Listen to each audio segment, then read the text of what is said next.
ഇസ്ലാമിൽ സ്വഭാവ സംസ്കരണത്തിന് തസ്കിയത്തുൻ നഫ്സ് എന്നാണ് പറയുക.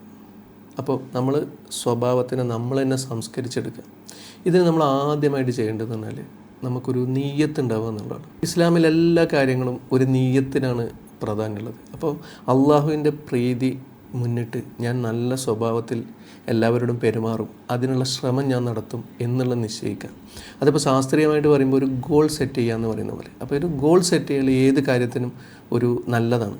അപ്പോൾ അത് നമുക്ക് മുന്നോട്ട് കൊണ്ടുപോകാനൊരു സഹായമാവും. നമ്മളൊരു നീയത്ത് ഗോളൊക്കെ സെറ്റ് ചെയ്ത് മുന്നോട്ട് പോകുമ്പം ഒരു ബോധ്യം, അതായത് നമ്മൾ നന്നാക്കും എന്നൊരു ബോധ്യത്തിലേക്ക് നമ്മളെത്തും. ഒരു മാറ്റത്തിന് നമ്മൾ ബോധ്യപൂർവമായിട്ട് തയ്യാറാകുമ്പം നമ്മളെ തലച്ചോറിലെ പ്രീഫ്രണ്ടൽ കോർട്ടെക്സ് ഉണർന്ന് പ്രവർത്തിക്കുകയും നമുക്കതിന് എളുപ്പത്തിൽ സാധിക്കുകയും ചെയ്യും. അപ്പം ഗോൾ സെറ്റിംഗ് അല്ലെങ്കിൽ നീയത്ത്, അള്ളാഹുവിൻ്റെ പ്രീതി മുന്നിട്ട് ഞാൻ കാര്യങ്ങൾ ചെയ്യും എന്ന് നീയത്ത് ചെയ്ത് മുന്നോട്ട് ആദ്യം ചെയ്യേണ്ടത് അതാണ്. രണ്ടാമതായിട്ടൊരു മുഹാസബ, ഒരു സെൽഫ് റിഫ്ലക്ഷൻ, അതായത് ഒന്ന് സ്വയം വിലയിരുത്തുക. നാളേക്കായി ഓരോരുത്തരും എന്താണ് കരുതി വെച്ചത് എന്ന് അവനവൻ ചിന്തിക്കട്ടെ എന്നാണ് ഖുർആൻ പറഞ്ഞിട്ടുള്ളത്.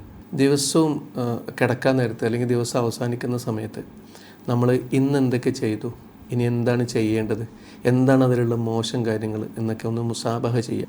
ശാസ്ത്രീയമായിട്ട് പറയുമ്പം ഇതിൽ നമുക്ക് ഒരു ഡയറി എഴുതുന്ന പോലെ ചെയ്യാം.